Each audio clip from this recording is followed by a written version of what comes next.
Transferring in and out of a car can be a challenge for somebody facing a mobility issue.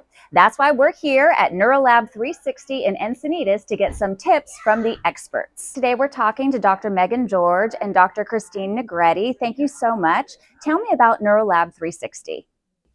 So NeuroLab 360 is a nonprofit rehabilitation and wellness clinic located here in Encinitas.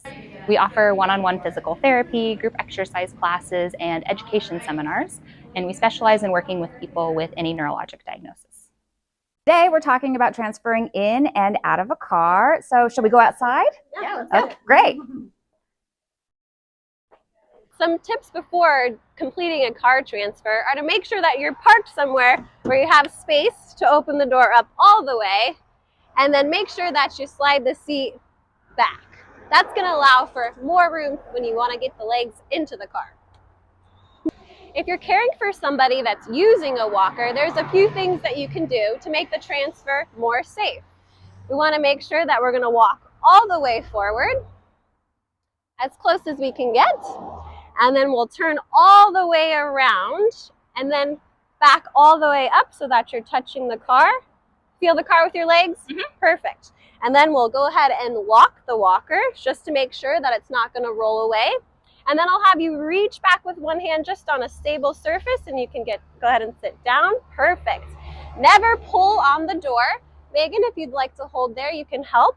I'm just going to move this out of the way. Good, you already scooted back. And then if they need help, go ahead and we'll turn around and really lift those legs all the way up into the car. So to get out of the car, it's the same exact thing that we did to get in, but just the opposite. So Megan, I'm gonna have you go ahead, hold on to a nice stable surface if you need to. We're gonna swing your legs all the way out of the car. If you'd like to put a hand here to help, that would be great. I'm just gonna move the walker nice and close to you. And then take your time. Again, make sure the walker is locked. You're gonna go ahead and just slide forward, getting both feet down. And then reach for the walker before you stand up. And then, for somebody that is more dependent and using a wheelchair, there's a few different steps to take. First, make sure that, again, you have a good amount of space. The door is open nice and wide, and the seat is moved all the way back. You're gonna come up towards the door, get nice and close. You can angle the wheelchair to make it a little bit easier. Make sure to lock the brakes so that the wheelchair doesn't move. Then we'll come into the front of the chair, and I'm going to remove the foot plates. So if you can you lift this leg up? Great. I'm just going to swing that out of the way. And same thing on this side.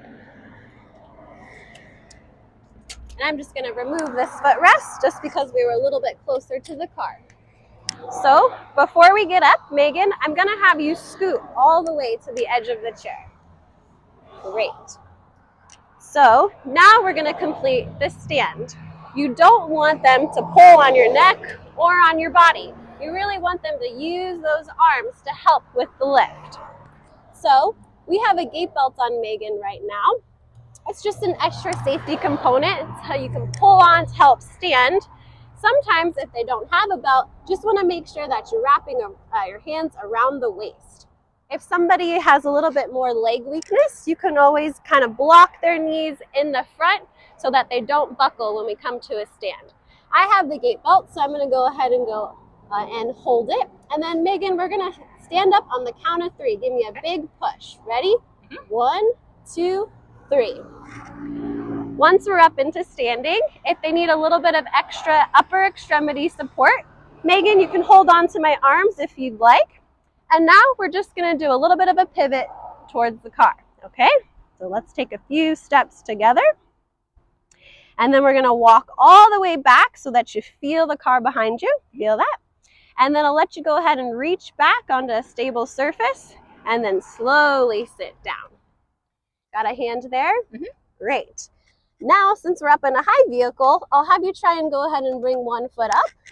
And I'll be right here to help kind of push you backwards. You ready? There you go. And then now we'll go ahead and turn, and I'll help get your legs in if you need it. And then we're ready to go. All right, to get out of the car, it's the same thing we did to get in, but just the opposite. So Megan, I'm gonna have you go ahead and try and swing your legs out. Perfect. You can hold on to here. I'm gonna help you. You're gonna slide forward to get those feet down. And then on the count of 3, we're gonna stand up together. Ready? 1, 2, 3, big push. Great. If you need to hold on to my arms, Megan, there we go. And now we're just gonna pivot back to the chair.